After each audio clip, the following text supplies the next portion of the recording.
Muy buenas noches, amigos de la librería La Montaña Mágica. Hoy volvemos con nuestro querido editor, queridísimo, aquí en la librería La Montaña Mágica, Juan Casamayor. Volvemos con la editorial Páginas de Espuma y venimos a presentar una de sus primeras joyas del 2022, que es los cuentos y relatos breves de James Joyce, que ya lo tenéis en todas las librerías de España, en vuestras librerías independientes, chiquititas, de barrio. También tenemos a Diego Garrido, que se ha encargado de la traducción de todos los textos que tenemos aquí. Esto es una obra, en principio lo estábamos hablando fuera de grabación, que está teniendo una repercusión realmente muy importante. Está abriendo está abriendo muchísimos horizontes a personas que solamente conocían a Joyce por su obra de Ulises. Y entonces yo como librero me siento súper contento de poder abrirle al público, decirle, mira, que Joyce no te tienes por qué leer Ulises, sino que escribió muchísimo más. Entonces, este tipo de libros es una maravilla, es una joya. Juan, como siempre, muchas gracias, porque das como siempre en el clavo, yo no sé cómo lo haces, tienes un olfato ahí que es admirable. Y bueno, decidme un poco, Juan, cómo empieza el desarrollo de esta edición. Cuéntanos. Bueno, pues nada, encantado nuevamente de estar en esta montaña mágica contigo, querido. Especialmente en este 22 que arrancamos y más volver a verte y con ganas de romper un poco también este lenguaje ya de pantallas y que hagamos este encuentro en tu librería que de pequeña no tiene nada, que es tan grande como su librero. Así que bueno, encantado. Y te agradezco mucho que hayas abierto por varios motivos esta ventana hoy a través de tu librería y tus lectores, porque es verdad que hemos empezado el año 2022 con un libro creo que realmente importante. No tanto por el olfato del editor, porque no hay que tener mucho olfato para oler y husmear a James Joyce, cuya calidad y lectura está muy contrastada, sino por en un momento dado escuchar de un joven traductor un proyecto tan ambicioso en el buen sentido de el camino literario, tan bien preparado y tan detalladamente trabajado que cuando nos lo expuso casi arrancando la pandemia en esas fechas, pues la verdad es que se trataba, como tú decías antes, de abrir horizontes.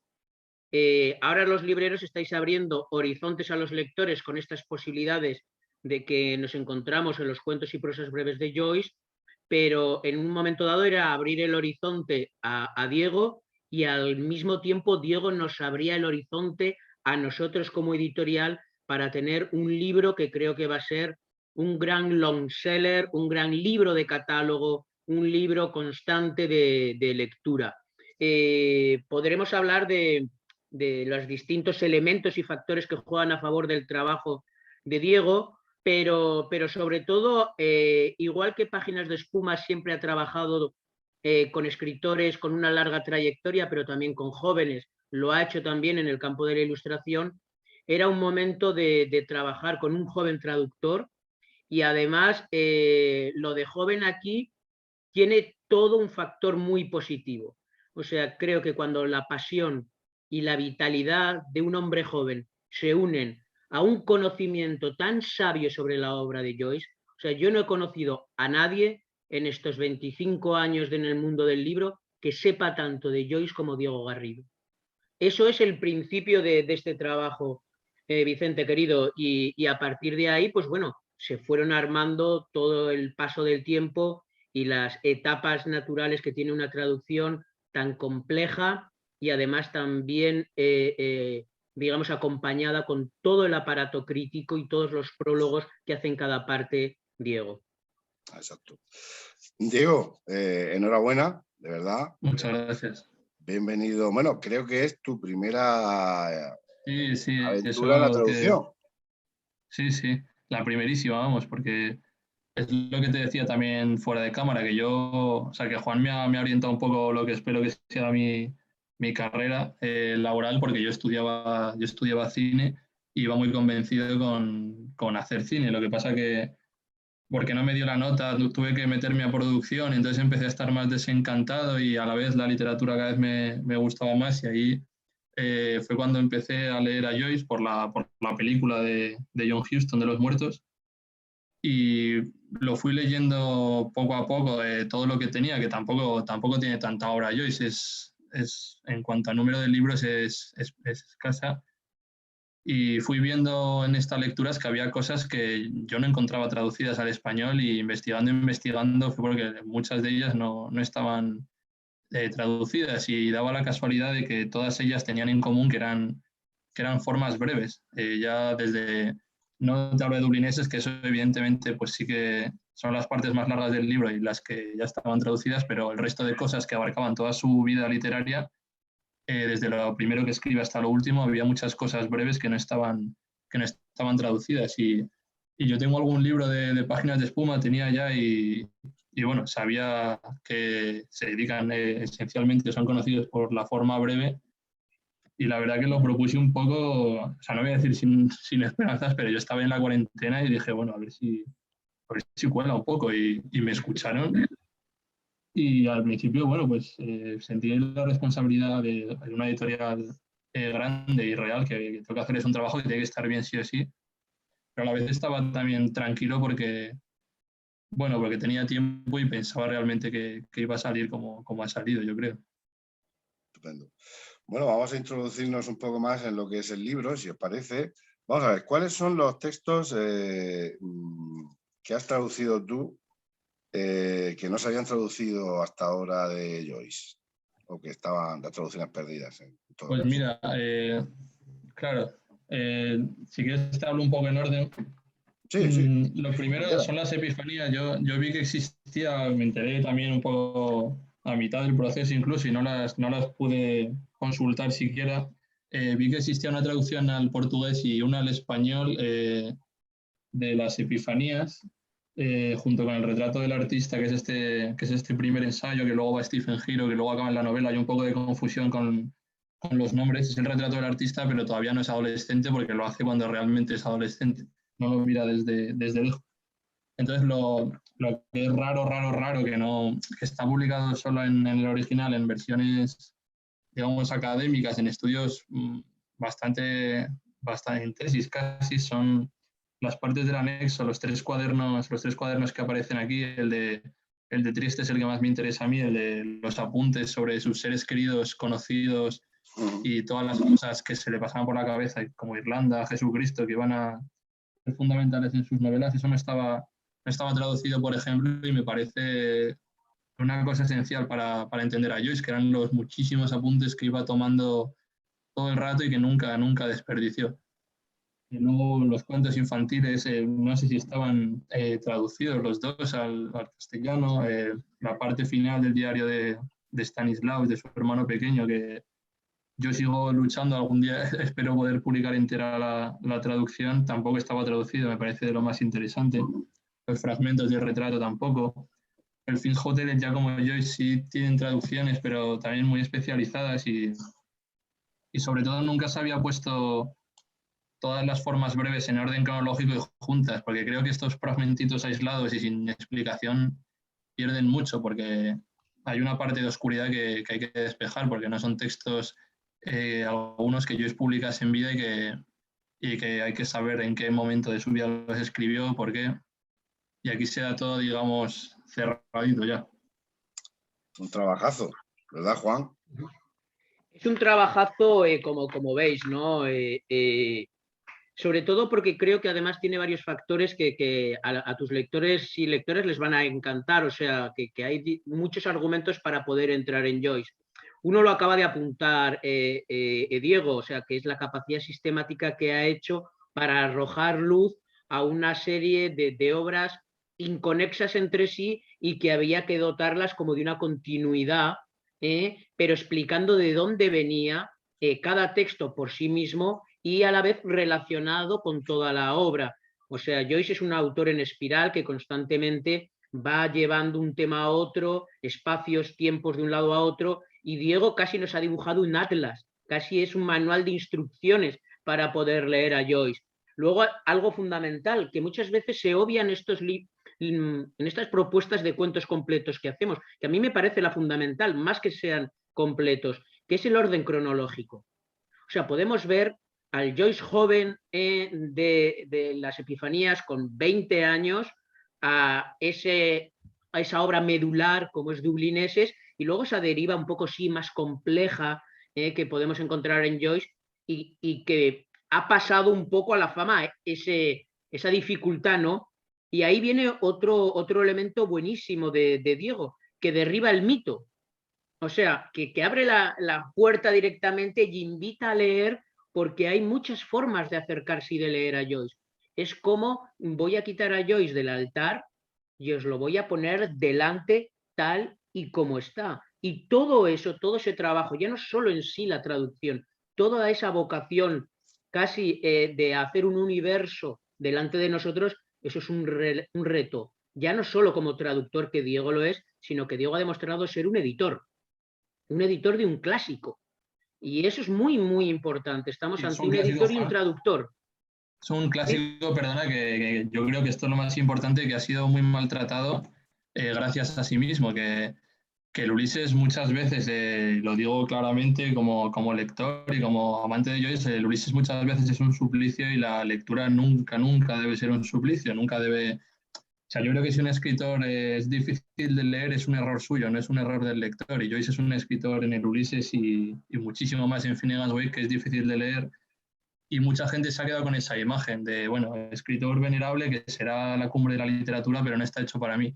Y yo creo que este Joyce, precisamente, el de Ulises no, es evidente, pero este Joyce está hecho para todos. Y a mí me parece de la misma calidad o más, a mí personalmente digo más, Dublineses es mi libro preferido de Joyce, que el Ulises, que yo mismo no lo tengo a veces me gusta mucho, pero otras veces Ulises me exaspera y me parece que, bueno, que se pasa de frenada Joyce y aquí no se pasa en ningún momento. Yo coincido contigo, Diego, porque Dublineses para mí, bueno, los relatos son fantásticos, que es una cosa que... Y el Ulises, yo lo puedo decir, a mí no me avergüenza, yo no pude terminar Ulises, ¿verdad? Sí, pero si Pero nadie lo ha leído, es que... llega un punto en el que dices, es que no sé ni de qué me está hablando, entonces, de verdad Pero es lo culpa digo, de ¿no? Joyce, nada del otro. Claro. Que es lo que se ha vendido, que la culpa es del lector y pocas veces va a ser culpa del lector dejar un libro, yo creo. Tiene que ponérselo fácil, es el trabajo del escritor precisamente que quiera leerse su libro, el lector, y el Ulises no invita a ser leído, lo cual pues parece una paradoja, porque es un libro. Sí, Pero bueno, que eso ya es otro tema. Este de verdad lo digo que se hace, yo creo que se hace bastante ameno por la gente que lo ha leído ya, que no sabía nada de Joyce y que me lo ha dicho.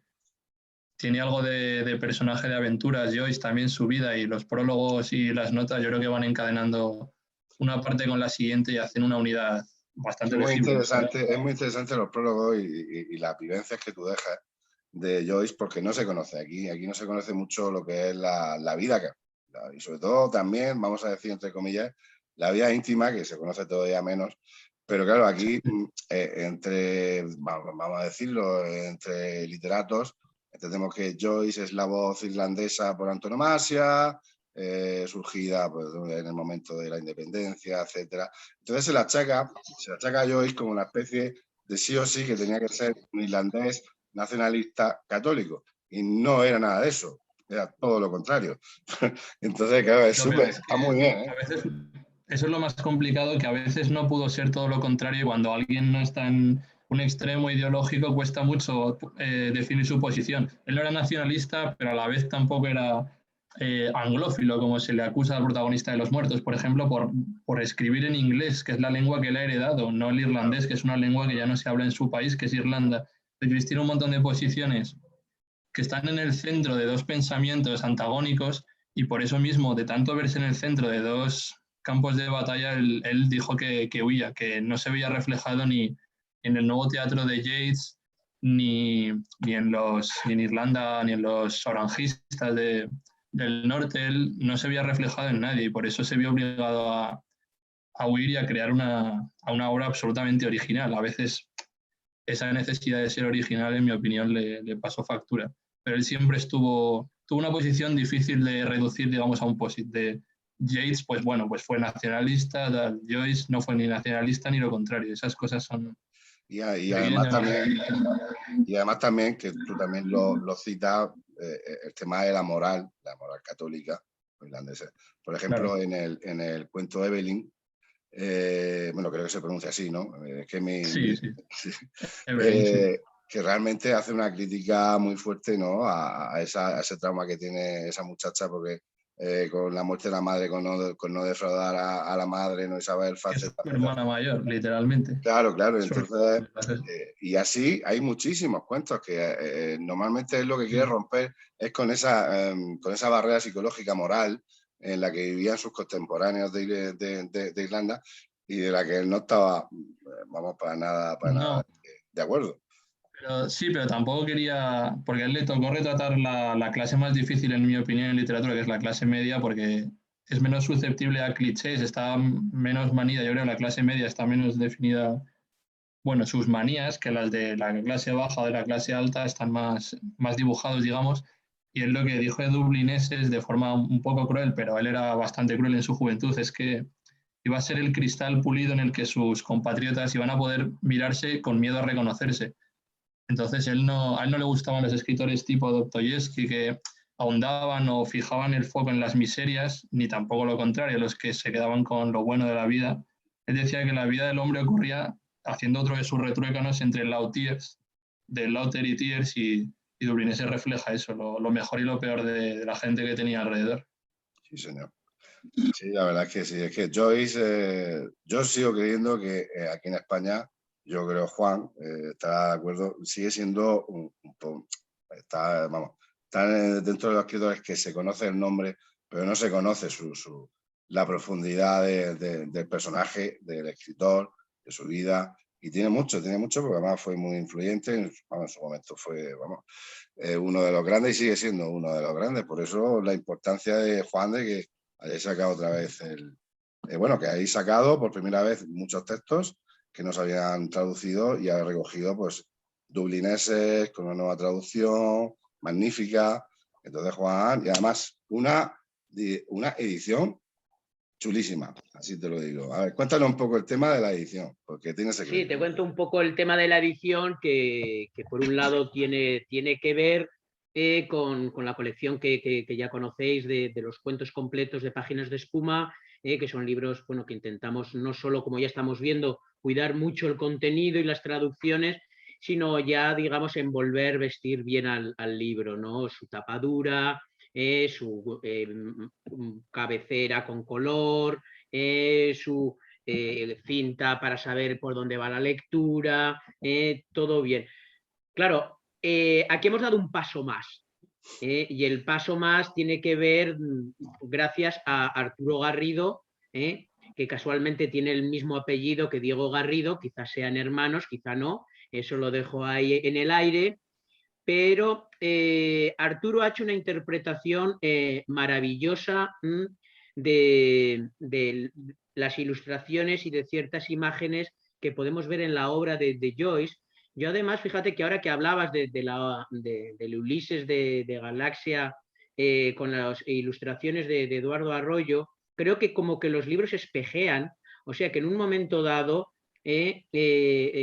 Arturo como que recobra esa actualidad y ese mundo contemporáneo de Eduardo Arroyo, pero también de alguna forma ha encontrado muy bien cierto dibujo rápido, bocetos rápidos, esbozo de la época. Estoy pensando ahora que también los ha publicado Galaxia, los dibujos de Kafka, Sí. Y esos dibujos de Kafka que tenía en cuadernos o que acompañaban a cartas, son esos trazos en negro, o a veces muy finos con personajes y 4 rasgos que, como podrá ver el lector o la lectora, están dentro. Esos dibujos así, tan elaborados, tan sencillos por otro lado, y que en el fondo retratan muy bien. O sea, tú sacas ese dibujo de cualquier lado y se lo enseñas a alguien y te dicen, no, ¿qué hace aquí Joyce? O sea, eso es así, ¿no? Y luego la portada además de este guiño que todo el mundo va a reconocer el rostro, está el famoso color azul de la primera edición del Ulises, ¿no? Se ha jugado con toda una gama cromática, desde el azul más claro al azul más oscuro. Se ha jugado. Y luego, bueno, pues sí, las guardas se han cuidado en sintonía. Es decir, hacer del libro también que entre por los ojos y que a partir de ahí, pues bueno, como se está diciendo, ¿no? Porque un poco tú también a raíz de esta pregunta comentabas que ahí está Joyce, que es verdad que es un autor de referencia, que es un autor muy editado en nuestro idioma, no solo en España, sino en los distintos países latinoamericanos también ha sido muy editado, ha sido, como sabemos, llevado al cine, pero en cambio había esa mácula, digamos, casi de que lo veíamos como un autor inaccesible, como hemos profundizado antes. Y todo eso se puede deconstruir. Se puede deconstruir simplemente con leer las primeras páginas de Epifanías, que son textos brevísimos, con una modernidad de microrrelato, de poesía en prosa, con un ritmo lírico extraordinario, y que empiezas a decir, uy, aquí sí que puedo empezar a moverme. Y quizá, y aquí sí que quiero romper una lanza por el Ulises, quizás si empiezas por aquí, el punto de destino del Ulises, empiezas a tener, digamos, distintos elementos a juzgar y a poder interpretar una obra complejísima como el Ulises. Yo creo que si ahora yo leí el Ulises en una edición de kiosco que hizo Seix-Barral en unos libritos en crema que tenían, y fue un episodio de lectura como de obligación casi germana. ¿Sabes, Vicente, que tengo formación germana? Y lo leí porque había que leerlo. ¿Lo disfruté como he podido disfrutar otros clásicos? No. Quizá ahora, a partir del trabajo de Diego, el siguiente asalto sea el Ulises. Creo que ahí tu lector puede entrar por aquí y luego sí, cuando vuelva, ahora puedes llevarte el Ulises, ¿no? De hecho, yo creo, Juan, que cuando uno lee este libro, bueno, no lo creo, es así, cuando uno lee este libro ya está leyendo el Ulises, porque lo que mucha gente no sabe de Joyce es que el Ulises es solo, digamos, bueno, el corazón de una obra que no deja de ser la misma todo el rato, con los mismos personajes, los mismos sitios, las epifanías aparecen otra vez, solo que las hace Stephen Dedalus en vez de Joyce, evidentemente, en el Ulises. El retrato del artista que vemos aquí luego aparece en la novela, otra vez en Ulises, entonces yo creo que más que una puerta de entrada, el Ulises digamos que es la parte más grande dentro de la obra de Joyce, pero cuando leemos esto ya estamos dentro del Ulises. Sería absolutamente natural que al leer este libro pues tengamos muchísimas ganas de leer Ulises, porque sería como seguir como el segundo volumen de este libro, o el segundo y el tercero. Totalmente de acuerdo. Y yo tengo la esperanza también de, cuando tenga tiempo, algún día, la verdad, ponerme a leer el Ulises. Quiere decir que junto, bueno, que esto ya como anécdota, junto con La broma infinita de Foster Wallace, son los únicos dos libros, digamos, casi tan, que se denominan como inalcanzables, que no he podido leer, porque La broma infinita, la verdad es que no pude con ella, que no pude. Soy un librero incompleto, ¿qué se le va a hacer? Bueno, hemos nacido incompletos, ¿no? Siempre. O sea entonces que... Borges también era incompleto, que tampoco disfrutaba del Ulises. Hay que pensar eso, que si el propio Borges, que inventó a Funes el Memorioso, no podía disfrutar del Ulises y de Finnegan's Wake, el problema no era de Borges, sino que era de Joyce, esencialmente. Digo que no hay que pensarse peor lector por no leer Ulises, que le pasa a mucha gente.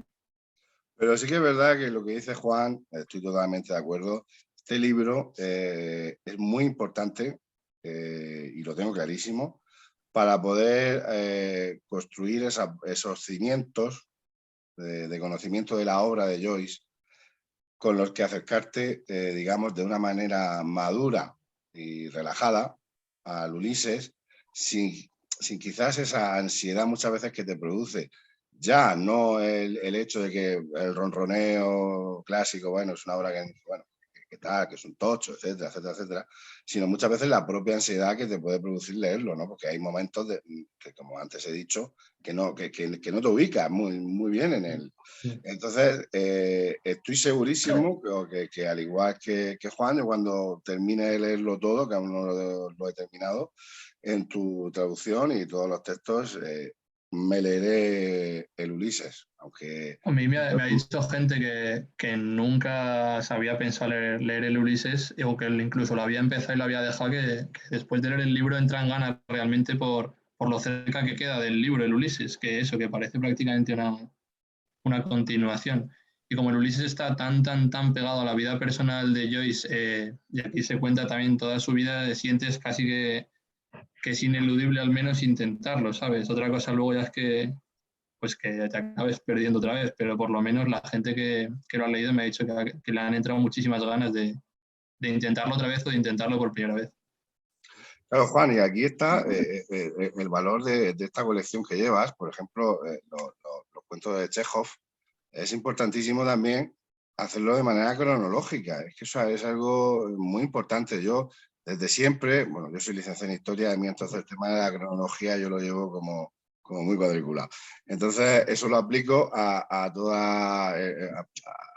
todos los autores a los que me he acercado. He intentado o irme a las obras completas, si la hubiere, o intentar este tipo de obras que me parecen maravillosas, porque ya te dan, a mí, por lo menos, a mí, Juan, tú me ofreces ya el trabajo hecho, es decir, no tengo que ir rebuscando, mirando información de por aquí a ver qué obra fue la primera, qué obra fue la otra, y entonces es importantísimo, de verdad.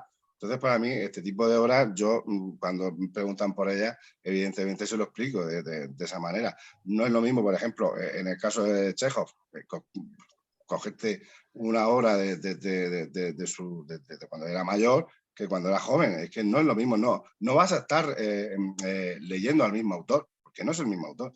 Entonces, claro, es súper importante hacerle ver a la gente de que si realmente te interesa un autor, te interesa una época y un autor en concreto, lo que debes hacer primero, leerlo cronológicamente, y segundo, también informarte un poco del contexto en el que vivía. Entonces son cuestiones muy importantes. En el caso de Chekhov es fundamental, es un autor sí, de una continuidad con además etapas muy distintas entre sí. Así como Diego ha hablado muy bien de esa casa central que puede ser el Ulises, pero totalmente abierta a todo el resto de su obra y que al final es, digamos, como algo circular donde entras y sales y estás siempre en el mismo territorio. Y eso es una de las conclusiones que se pueden sacar leyendo a un Joyce cronológicamente, diciendo, Joyce trabajaba con sus temas. Es evidente que los autores a lo largo de su vida trabajan con sus temas, pero hay autores que son recurrentes en sus espacios, en sus tiempos, en sus personajes. Joyce era así, no en cambio Chekhov, que aunque él tenía una mirada y una óptica muy especial, basada en la elipsis, basada en el silencio, pero ese Chekhov joven de 20 y pico años que escribía cuentos de 4 o 6 páginas para pagarse la carrera de medicina, cuentos muy humorísticos, muy apegados a la actualidad, no tiene nada que ver años después, no tantos, Chekhov murió joven, con ese Chekhov ya muy reconocido, dramaturgo, enfermo, que escribía cuentos muy largos, más simbólicos, que era otro Chekhov, aunque claro, esa mirada estaba. Y eso lo permite, como tú dices, la cronología en el caso de Chekhov, o en el caso de James, permite también tener otro concepto de obra, ¿no? Claro, de hecho, yo creo que en el caso de Joyce es especialmente interesante porque mucha gente piensa que el estilo del Ulises salió de la nada, como que existiera James Joyce era algo casi fatal, que tenía que existir, bajó del cielo, hizo eso y se fue. Y aquí vemos que estuvo buscando ese estilo pues toda su vida, estar con él. Entonces vemos cómo su lenguaje se va desfigurando. Las primeras piezas pues se parecen más en lo superficial, digamos, a las obras de su tiempo. Dublineses se ha comparado con el realismo, un realismo que no ha sobrevivido, mientras que Dublineses sí, con el realismo de su época. Vemos como a partir de Dublineses se empieza a plantear Joyce que él le dice a su hermano cuando escribe Dublineses que ese libro está muy bien, pero que podría haberlo escrito muchos hombres, que es mentira, pero él pensaba eso. Entonces piensa que para ser realmente el escritor único, absoluto que tiene que ser, tiene que hacer algo con el lenguaje. Y aquí vemos las distintas obras en las que se produce la metamorfosis, no aparece de un solo golpe. Y eso a mí me parece interesantísimo, casi lo más interesante del libro, comparar a la vez cómo evolucionan los hechos de su vida que le dan tema a sus obras y el lenguaje que hace que pueda expresar finalmente las cosas que quería expresar desde que era literalmente un adolescente, pero no tenía las herramientas para ello y las fue trabajando hasta encontrarlas y luego quizá perderlas otra vez. Eso ya depende de la opinión de cada uno. Bueno, chicos, pues Juan, yo creo que ahora tienes otra conexión al otro lado del Atlántico, ¿verdad? Así es. Ya sabes que voy desde tu librería preciosa a otro punto, pero bueno, solo nos queda estar ahí, que tengo muchas ganas de volver a estar en tu librería. A ver muchísimo. si, bueno, vamos, yo creo que poco a poco parece que la situación, bueno, se va estabilizando, entre comillas, pero bueno, vamos a verlo. Diego, un placer conocerte de verdad. Tienes un futuro enorme y un valor tremendo. Las cosas como son. Es que no te conocía hasta que lo sepa todo el mundo, no nos conocíamos y he visto a un chico joven y digo, ¿esto qué es? Porque yo esperaba un hombre mayor y estas cosas, no sé, pero bueno, o sea, viva la juventud, ¿no, Juan? O sea, vamos. Por supuesto, viva la juventud y la vitalidad y bueno, pues esto lo que hace es derribar mitos como que un joven no puede enfrentarse desde el absoluto conocimiento a un clásico entre los clásicos como es Joyce, ¿no? Claro que sí. No vamos a decir tu edad porque nos dejas en vergüenza y ya está. Diremos que todos los que estamos aquí tenemos menos de 55 años. Con eso está todo arreglado. Aquí lo tenéis, de verdad. Juan, enséñalo porque puede estar muy orgulloso de esta edición. ¿Lo enseñamos? A todo el mundo. Aquí está, venga. Así ya sabéis, a vuestra librería de barrio, yo como siempre os digo, a todo vuestro librero de confianza, Páginas de Espuma está disponible en todos los sitios. El libro de James Joyce está disponible en todos los sitios. Y Juan, un beso enorme, de verdad. Seguimos en contacto, ya lo sabes tú, que tenemos muchos planes por delante. Claro que sí. Diego, amigo mío, un placer. Ojalá algún día pueda darte un abrazo y seguro que sí. Conocernos y nada, y a toda la gente que haya llegado hasta aquí en el vídeo, pues ya sabéis lo que tenéis que hacer, a leer a James Joyce, que no es tan ogro, como lo pintan, la verdad. Así es. Gracias, Vicente. Un abrazo enorme. Venga, chao. Cuídate, Diego. Gracias por todo. Chao. Chao.